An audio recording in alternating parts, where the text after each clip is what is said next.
Aí tem uma matéria que foi publicada pelo Globo, eu peguei uma entre várias aí da imprensa, sobre essas iniciativas do Flávio Dino. Eu nem vou entrar aqui em detalhes da iniciativa do Flávio Dino, porque, obviamente, tudo isso é um tanto ridículo nesse momento. O que é preciso fazer é investigar as condutas dos ministros do STF, onde tem todos esses indícios que estão sendo apontados aqui na imprensa, no debate político, etc.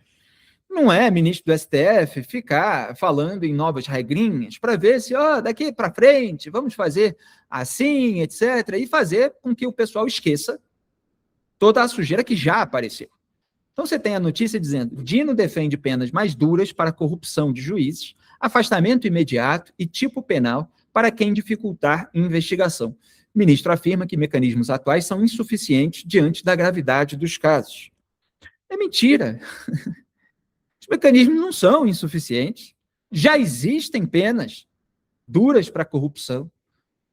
Já existe previsão para afastamento. Já existe tipo penal para quem dificulta a investigação. O problema é que isso não é aplicado a integrantes da casta da República do Escândalo. Porque eles vão fazendo uma série de manobras de blindagem, trocando favores entre si, fica essa articulação entre a cúpula de um poder com outro, para evitar pedido de impeachment, para evitar abertura de CPI, para evitar prorrogação de CPI, para evitar abertura de investigação da PGR, onde se tem um ex-sócio de um integrante da cúpula do Judiciário, que foi colocado lá pelo presidente da República depois de muitos recados, de muita campanha interna nos bastidores, muitas vezes chamada de lobby. E é isso, né? Quando se tenta ali, por meio da influência, por meio das alegações, de tudo aquilo que já se fez, emplacar um aliado num cargo tão importante e que possa, eventualmente, blindar o seu grupo político. Então, já existem esses mecanismos. Eles simplesmente não são aplicados. Você vai alterar e, eventualmente, vão continuar a ser ignorados. Porque o problema não é do texto. Tem vários problemas, sim, no texto da legislação brasileira. Mas os problemas que a gente tem visto ultimamente não são simplesmente problemas do texto. Há muitas previsões nas quais muitas dessas condutas que estão sendo apontadas podem ser enquadradas.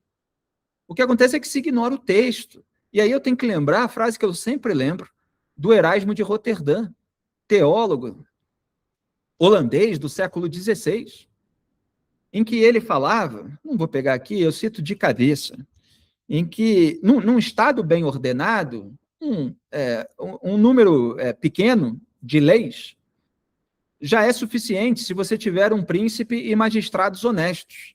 Se não for assim, não há número de leis que dê conta. Esse era o espírito que ele estava falando lá nas palavras dele. Porque se você não tiver um zelo por aquilo que é o certo, pela ética, etc., não vale o que está escrito. As pessoas simplesmente ignoram. Está lá escrito, mas não tem vontade política para cumprir. Então se vai arrastando tudo. É o que a gente tem visto em todos esses episódios que eu já listei. Muito bem, próximo vamos ver uma postagem da Transparência Internacional Brasil sobre um editorial da Folha de São Paulo. O editorial diz, olha lá embaixo, em defesa da reforma de Fachin, juízes do Supremo devem se abrir a mudanças em vez de perseguir críticos. Ora, os ministros do Supremo têm de ser investigados, esses sobre os quais pairam suspeitas. E esse que é o ponto da TI Brasil também, é o que eu estou falando aqui. Abro aspas. Um código de ética é bem-vindo, mas insuficiente. Diante de indícios fortíssimos de crimes amplamente revelados pela imprensa, o que se impõe é a abertura de investigações criminais nos termos da lei. Eufemismo, para quem não sabe, é aquela palavra que ameniza algo mais grave. Então, é uma palavra pano, vamos dizer assim. Eufemismos como decisões equivocadas ou desvios de conduta não informam a sociedade sobre a real gravidade da situação. Quando há indícios de corrupção, lavagem de dinheiro e obstrução de justiça, a resposta legítima do Estado é investigar. Cobrar isso não é atacar o STF, mas defender sua credibilidade, sua integridade institucional e o Estado de Direito. Fecho aspas para a Transparência Internacional Brasil.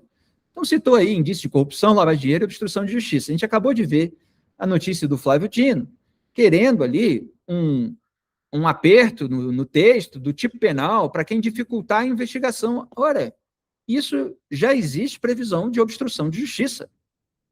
É um comentário que eu fiz no X meses atrás. Pessoas que obstruem a justiça. Como é que eu falei? Gente que obstrui... há obstruções de justiça mais iguais do que as outras? Foi um questionamento que eu fiz em meio a todas essas manobras de blindagem e impunidade geral. Parece que há obstruções de justiça mais iguais do que as outras. Aliás, em determinado momento, eu vou trazer aqui em maiores detalhes, eu escrevi em artigo, não queria antecipar, porque está cheio de gente me copiando aí nas redes e no mercado, mas eu preciso dizer isso aqui. O STF afastou Eduardo Cunha do mandato, não estou nem entrando no mérito, e olha que foi uma discussão tremendamente controversa, polêmica, na verdade, sobre uma análise bastante controversa do Supremo Tribunal Federal sobre o afastamento do mandato. Não estou falando aqui das condutas do Eduardo Cunha, mas se declarou uma excepcionalidade, porque sempre que se quer, o conjunto de ministros do STF, a maioria da composição da Corte, declara que há uma excepcionalidade, então vale. Vocês lembram por que o mandato de Eduardo Cunha foi cassado? Que ele estava usando o cargo para embaraçar investigações, travar investigações, se blindar, o cargo de presidente da Câmara. Então, por que um presidente da Câmara, ele é afastado do cargo, ele perde seu emprego, porque ele está usando o cargo para fazer manobras de blindagem, e ministro do STF não? E se um parlamentar, como o senador Alessandro Vieira, na sua atribuição, faz um pedido de indiciamento a ser votado pelos pares na Casa Legislativa, se ele pede que um ministro do STF seja alvo de um processo de impeachment, que ainda tem um processo decorrente, né? Não é pedido, aprovou, foi empichado. Não, é uma comissão, depois você vai ter o processo em si.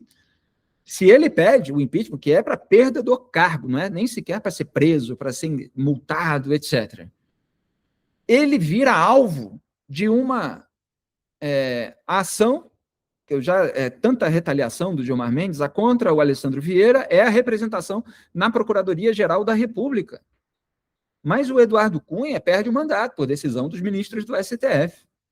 Eu vou trazer essa análise, essa comparação aqui com as suas devidas especificidades a qualquer momento de uma maneira mais incisiva. Mas o Brasil precisa ter memória.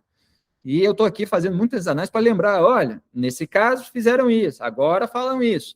Toda hora trazendo esses insights de quem acompanha os bastidores da política, as sombras, mas também as decisões oficiais, que precisam ser usadas para averiguar o casuísmo, para averiguar aquelas decisões que são tomadas conforme a conveniência, conforme a capa do processo, conforme o personagem envolvido. Então é muito importante trazer aqui a luz da história. O vídeo que você acabou de assistir é um corte do programa Análise dos Fatos, transmitido ao vivo às segundas e sextas às 12 horas e terças, quartas e quintas às 18. As íntegras ficam disponíveis na aba Ao Vivo do meu canal de YouTube e os cortes na aba Vídeos. Curta, compartilhe e seja membro do canal para ajudar a manter esse programa no ar. Obrigado.